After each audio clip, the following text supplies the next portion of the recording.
वक्फ mafia मुर्दाबाद। हाँ क्योंकि उन्होंने कुछ करा ही नहीं हमारे लिए। तीसरे देश की सबसे ज्यादा जमीन वक्फ लेके बैठा है। इन्होंने मुसलमानों के लिए कुछ करा? स्टेडियम बनवाया, कोई अस्पताल बनवाया?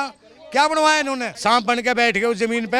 हमारे लिए कुछ करा ही नहीं इन लोगों ने। सब कुर्बानी के नाम पे तो खा गए। मुसलमानों को स्वीकार नहीं है। अरे भैया इसी के पास जो है सबसे ज्यादा जमीन वक्फ बोर्ड की, वही तो लेके बैठा। उनके पास तो है, उनके पास तो चली जाएगी वो जमीन, इसलिए बरकरार ले हैं वो। योगी सही कह रहा था, ये माफिया है, ये सारे दाबू बैठे हैं जमीन। जो भी इसका विरोध कर रहा है वो कहीं ना कहीं उसका फायदा उठा रहा था। ओवैसी सिर्फ अपने आप कह रहे हैं कि वो उनको खुद को स्वीकार नहीं है, लोगों को बलगला रहे हैं कि तुम्हारी मस्जिद चली जाएगी, तुम्हारी ईदगाह चली जाएगी। सड़कों पर आना पड़ेगा। सड़कों पर आएंगे, कहीं ना कहीं उनका भी कोई ना कोई रोल होगा वक्त की जमीन का, या कहीं ना कहीं उनके पास भी जमीन होगी। गली गली में शोर है, क्या नाम है आपका? मेरा नाम है मोहम्मद गुलफाम। क्या तख्ती पर क्या लिखा हुआ है? अरे वाह, वक्फ माफिया मुर्दाबाद। हाँ क्योंकि उन्होंने कुछ करा ही नहीं हमारे लिए। क्या करा? 75 सालों में क्या करा इन्होंने हमारे लिए? कुछ करा मुसलमानों के लिए? तीसरे देश की सबसे ज्यादा जमीन वक्फ लेके बैठा है। रेलवे अपना काम कर रहा है, मिलिट्री अपना काम कर रही है। इन्होंने क्या करा? ये सारी जमीन जो है सबसे ज्यादा जमीन इन पे है, तीसरे नंबर पे। इन्होंने मुसलमानों के लिए कुछ करा?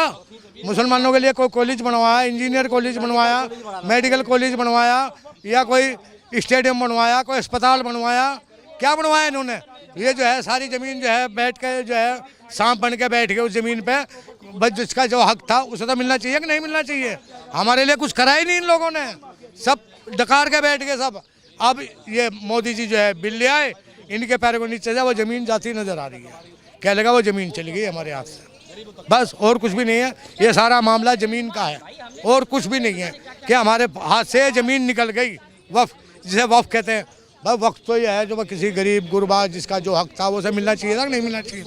आज तक 70 सालों में किसी को कुछ नहीं मिला। आप समर्थन किस बात के लिए कर रहे हैं? क्यों कर रहे हैं आप? हमें मिलेगा, कुछ ना कुछ तो मिलेगा। मोदी जी उम्मीद है हमें, कुछ ना कुछ तो देगा हमें। इनका नाम भी उम्मीद हो गया। हाँ उम्मीद हो गया भाई, उम्मीद है कुछ ना कुछ तो मिलेगा भाई। इतना नहीं मिलेगा, इतना तो मिलेगा, मिलेगा जरूर। मोदी जी देगा जरूर। केला नहीं, मोदी जी नहीं ले जाएगा जमीनों कहीं भी, वो जिसका हक है उसे दे करेगा। हमें कुछ तो मिलेगा भाई, इसलिए समर्थन कर रहे हैं हम। कितनी उम्र हो गई आपकी? 61 साल होली। 61 साल होगी। हाँ। 61 साल में वक्फ बोर्ड के हवाले से आपको क्या सहायता मिली? कुछ भी नहीं मिला, कुछ भी नहीं मिला भाई, मेरे कुछ भी तो नहीं मिला। कोई कुछ सुविधाएं नहीं दी इन लोगों ने। ये राशन, मकान, दुकान, कुछ नहीं, कुछ भी नहीं। ये तो खुद ही दाबू बैठे थे जो है। अब जब इनके हाथ से भाई बिल आ गया, अब बिल आ गया तो जमीन का हिसाब देना पड़ेगा। अब वो जमीन के हाथों से निकलती नजर आ रही है। अब जो है अब ये बरकरार है लोगों को कि हम धरना करेंगे, प्रदर्शन करेंगे, होगा कुछ नहीं। एक बार बिल आ गया, गृह मंत्रालय ने कह दिया कि जो ये बिल आया है तो सबको मानना ही पड़ेगा, तो मानेंगे। बिल क्यों नहीं मानेंगे? बिल को क्यों नहीं मानेंगे? साफ बना कर रहे हैं, मुसलमानों को स्वीकार नहीं है। अरे भैया इसी के पास जो है सबसे ज्यादा जमीन वक्फ बोर्ड की, वही तो लेके बैठा भाई। वही तो जमीन दाब रखी है उन लोगों ने, दाब रखी है। वक्फ नहीं तो दाब रखी, ओवैसी साहब नहीं तो वक्फी जमीन दुनिया भर की जमीन है उनकी, है हमारे पास थोड़ी है। उनके पास तो है, उनके पास तो चली जाएगी वो जमीन, इसलिए बरकरार ले हैं वो, और कुछ नहीं है। लेकिन मुस्लिम पर्सनल लॉ बोर्ड तो कुर्बानी देने की बात कर रहे हैं। कोई कुर्बानी उर्बानी नहीं देने का, सब खा जाए। ये सब जो है कुर्बानी के नाम पे सब खा जाएंगे, सब खाते आ रहे हैं। 70 साल हो लिए, 75 साल हो लिए, सब कुर्बानी के नाम पे तो खा गए। कहाँ है वो जमीन? क्या क्या दिया मुसलमानों को भाई? नीचे तबके का जो पसमंदा मुसलमान है उसे दिया आज तक कुछ इन्होंने। अब कुछ उम्मीद की किरण आई है निकल कर, जब ये बिल पास हुआ है कि कुछ ना कुछ तो मिलेगा, मिलेगा। योगी जो बात आज आप लिख रहे हैं कि वक्फ माफिया है, हाँ। ये बोर्ड नहीं माफिया है, माफिया। ये बात तो योगी जी बहुत टाइम पहले कह चुके हैं। तो सही कह रहा था वो, सही कह रहा था योगी, सही कह रहा था। ये माफिया है, ये सारे दाबू बैठे हैं जमीन। अब जो जिसकी जमीन है उसे मिलनी चाहिए कि नहीं मिलनी चाहिए? उनका हक है, उनका मिलना चाहिए कि नहीं मिलना चाहिए? मिलना चाहिए सर। क्या नाम है आपका? इकबाल। आप कहाँ से आए हैं? वैसे दयालपुर है पर अच्छा, आप किस जिले से आए हैं? हम उत्तर पूर्वी जिले से आए, दिल्ली से। तो दिल्ली से आए हैं। हाँ, दिल्ली कोई से। ऐसा एग्जांपल आपके पास में है कि जहाँ वक्फ की जमीन हो और किसी ने कब्जा कर रखा हो लंबे समय से, ऐसा कोई एग्जांपल है आपके पास? नहीं, हमारे इलाके में तो कहीं वक्फ की जमीन नहीं। बोलिए, क्यों समर्थन कर रहे हैं आप? कुछ लोग तो विरोध कर रहे हैं इसका। वक्त जो है बिल तो 1913 से पास है, ये नया बिल पास नहीं है। 1913 से वक्त चलता गया है। अब इसमें आए हैं कुछ संशोधन, वो वक्त बिल पास नहीं हुआ, संशोधन आए हैं। इसमें संशोधन तो कुछ ठीक है, कुछ त्रुटियां हैं। कुछ त्रुटियां हैं, जैसे एक महिला गैर मुस्लिम वक्त के लिए बोर्ड में होगी, या गैर मुस्लिम वक्त में होगा मेंबर, ये कुछ त्रुटियां हैं, इनमें भ्रांति पैदा होती है।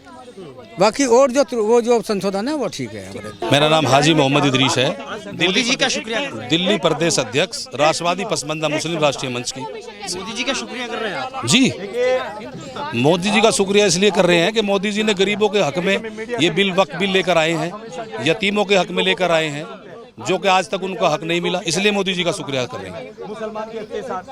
वो पानी पी पी के छाती पीट रहे हैं, असदुद्दीन ओवैसी हो या मुस्लिम पर्सनल लॉ बोर्ड, वो इसलिए छाती पीट रहे हैं क्योंकि उनके कब्जे में वो जमीन है, वो जो निकल जाएगी गरीबों की जो जमीन है, वक्फ की जो जमीन है, उन्होंने उस पर कब्जा जमा रखा, इसलिए वो पानी पी पी करके उसका जो है विरोध कर रहे हैं कि ये बिल हमारे लिए तो गलत है, हमारे लिए तो ये बिल सही नहीं है, क्योंकि हम जो फायदा उठा रहे हैं उस जमीनों से, वो जमीन हमसे चली जाएगी।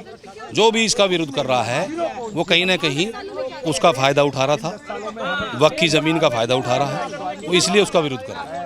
इससे पहले कभी उनके खिलाफ में किसी ने आवाज भी नहीं उठाई? इससे पहले कभी कोई बिल भी नहीं आया ना ऐसा गरीबों के लिए, ये मोदी जी लेकर आए हैं। इससे पहले तो कांग्रेस ने उसको दबा के रखा कि खाओ पियो मजे ले, खाने दो, सिर्फ हमें तो वोट चाहिए मुसलमानों की वोट हमें मिलती रहे, बस हमारा हम सत्ता में बने रहेंगे। अब तो मामला सुप्रीम कोर्ट तक पहुंच गया है और वो कह रहे हैं कि हमारे धार्मिक मामले में हस्तक्षेप है, मजहबी मामले में हस्तक्षेप। तो सुप्रीम कोर्ट में मामला पहुंचा है, सुप्रीम कोर्ट जो है एक उच्च अदालत है, वहाँ पे फैसले होंगे, सही फैसले होंगे वहाँ पे, अगर कुछ उसमें होगा तो देख लेंगे। वो जो है उसकी JCB जो कमेटी बनाई गई थी, उन्होंने 6 महीने 4 महीने इसमें पूरी मेहनत करी है, वो हर मुसलमान से मिले हैं, पूरे भारत में गए हैं, उन्होंने वो रिपोर्ट सौंपी है जा करके, तभी ये तो ये कानून आया है।